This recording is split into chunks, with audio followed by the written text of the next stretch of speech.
ಸಮಸ್ಯೆ ಹೇಳಿದರೂ ತಲೆ ಕೆಡಿಸಿಕೊಳ್ಳದ ಮೇಲಧಿಕಾರಿಗಳು. ರಸ್ತೆ ಬದಿಯ ನೀರು ಕುಡಿಯಬೇಕಾದಂತಹ ಪರಿಸ್ಥಿತಿ. ಶ್ರೀರಂಗಪಟ್ಟಣ ತಾಲೂಕು ಚನ್ನಹಳ್ಳಿಯಲ್ಲಿ ಘಟನೆ. ಆಕ್ರೋಶ ವ್ಯಕ್ತಪಡಿಸುತ್ತಿರುವ ಗ್ರಾಮಸ್ಥರು.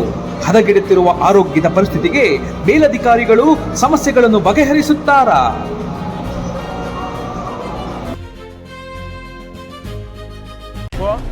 ಮಾದೇವಪುರ ಪಂಚಾಯಿತಿ ಚನ್ನಹಳ್ಳಿ ಗ್ರಾಮದಲ್ಲಿ ಈ ನೋಡಿ ರಸ್ತೆ ದುರಸ್ತಿ ಮತ್ತೆ ಇಲ್ಲಿ ಪೈಪ್ ಲೈನ್ ಹೋಗಿ ಪೈಪ್ ಹೊಡೆದೋಗಿ ನೀರು ಕಡಿತಾ ಇದೆ.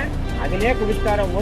ಒಂದೂವರೆ ತಿಂಗಾಯ್ತು ಹೇಳಿ ಪಂಚಾಯಿತಿ ಪಿಡಿಯೋಗ ಇವತ್ತಿನವರೆಗೂ ಬಂದು ಏನು ಕ್ರಮ ವಹಿಸ್ತಿಲ್ಲ.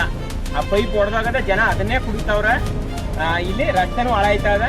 40 ವರ್ಷ ಈ ಕ್ಷೇತ್ರ ಶಾಸಕರ ಆಡಳಿತ ಮಾಡೋರು. ಈ ರೋಡ್ ಹಿಂಗೆ ಬಿದ್ದದ ನೋಡಿ. ಇದೇ ನೀರು ಕುಡಿಯೋ ನೀರು ಜೊತೆಗೂ ಮಿಕ್ಸ್ ಆಗ್ತಾ ಇದೆ ಸರ್. ಕುಡಿಯೋ ನೀರು ಮನೆಗೆಲ್ಲ ಬಿಡ್ತಾವ್ರೆ. ಇದೇ ಮಿಕ್ಸ್ ಆಗಿ ಹೋಯ್ತಾ ಇರೋದು ಕುಡಿಯಕ್ಕೂ. ಈ ಸಮಸ್ಯೆ ಎಷ್ಟು ದಿನದಿಂದ ಈ ಸಮಸ್ಯೆ ಒಂದೂವರೆ ತಿಂಗಾಯ್ತು. ಹಾಗೆ 1.5 ತಿಂಗಳಿಂದ ಯಾರು ಕೇಳ್ತಾ ಇಲ್ಲ. ನಿಮ್ಮ ಮೇಲಧಿಕಾರಿಗಳಿಗೆ ಹೇಳುತ್ತಲ್ಲ. ಮೇಲೆ PDOಗೆಲ್ಲ ಹೇಳಿದ್ದೀನಿ, ಎಲ್ರಿಗೂ ಹೇಳಿದ್ದೀನಿ. ಈಗ ಮಾಡ್ತೀವಿ, ಸಾಯಂಕಾಲ ಮಾಡ್ತೀವಿ, ಬೆಳಿಗ್ಗೆ ಮಾಡ್ತೀವಿ ಅಂತ ಇದೇ ಉತ್ತರ ಹೇಳ್ತಾರ ಹೊರತು ಏನು ಕ್ರಮ ವಹಿಸ್ತಾ ಇಲ್ಲ. ಎಲ್ಲ ಬೇಜವಾಬ್ದಾರಿ ತೋರಿಸ್ತಾವ್ರೆ. ನೋಡಿ ಹೆಂಗ್ ಓಡಾಡೋಕಾಯ್ತದೆ ಈ ರೋಡಲ್ಲಿ. ಈ ನೀರು ಒಯ್ತದೆ, ಪುನಃ ಅದೇ ಒಳ ಕೆಳಕತ್ತೆ. ಹಿಂಗ್ ಬೇಕ್ ಬಂತೆ. ಇಲ್ಲೆಲ್ಲ ನಾಯಿ ಎಲ್ಲ ಗಲೀಜ್ ಮಾಡ್ತವೆ ನೀರ್ಗೆ. ಅದೇ ನೀರ್ ಒಳ ನಾಯಿ ಕುಡಿತವೆ, ನಾಯಿ ಎತ್ತವೆ.